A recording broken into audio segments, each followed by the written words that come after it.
Hi friends, it's my pleasure and my privilege to join you today. I pray that the words I speak will be a blessing and an encouragement to you. You know, as we look back over the past year and all that has happened with the pandemic, a lot of people have been left counting their losses. They've lost out on their jobs, they've lost loved ones, they've lost out on their businesses and their careers, they've lost out on their health. The children have lost out on their education as well as their freedoms. People have lost out on their emotional patterns because they've had breakdowns and depression because of the struggles of the pandemic.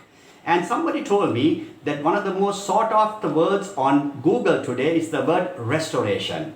So today, I want to speak to you about God's restoration, and I pray that you will encounter God's restoration in your life at this difficult time. The dictionary describes the word restoration as the process of returning something to its original condition or to a state that's similar to its original condition. But when we look at restoration through the eyes of the Bible, it includes healing, repairing, and returning something to its previous state.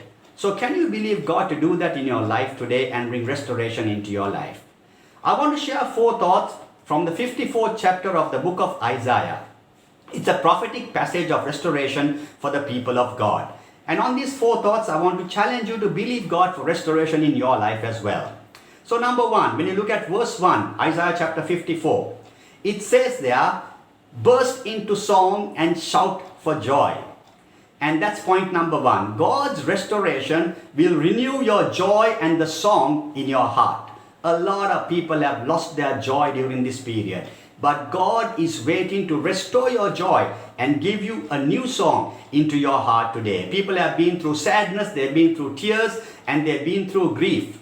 But here it says that God will bring back that a burst of a shout of a song and joy into our hearts. Can you believe God for renewed and restored joy in your life? In fact, David, after he fell into sin in Psalm 51:12, he made this statement, restore to me the joy of your salvation and grant me a willing spirit to sustain me. Can you believe God today to restore your joy? My second point to you is taken from verses 2 and 3 of Isaiah 54. And those verses tell us that God's restoration will expand your influence. In fact, some of the words used there are words like enlarge, stretch wide, lengthen, strengthen. These are words that denote a large expansion that God can bring into your life, into your work, and into your sphere of influence. So can you believe God for that kind of restoration that will expand your influence? In fact, if we look at Joel, which is another prophetic passage, Joel chapter 2 verses 25 onwards, it says, I will restore to you the years that the locust has eaten. Yes, the Lord wants to restore the years that the locust has eaten away at your life. Believe God for an expanded influence. My third point to you is taken from verses 4 to 6 of that chapter. And if you read through those verses, you will find that God's restoration will also remove your shame. A lot of people are battling shame today.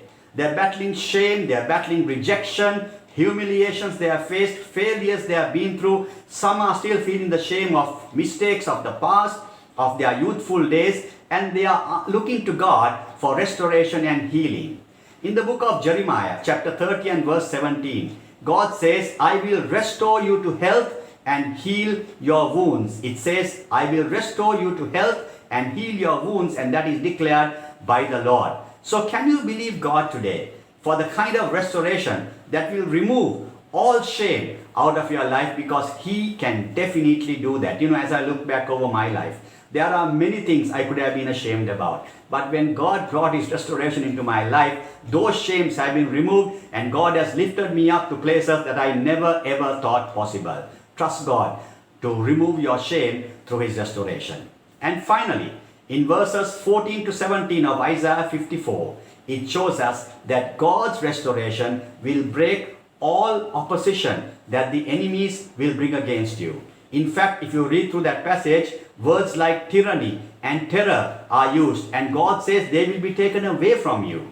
And one of the verses there says, no weapon that is forged against you will prevail, and that God will refute every tongue that comes against us in accusation. God bless you.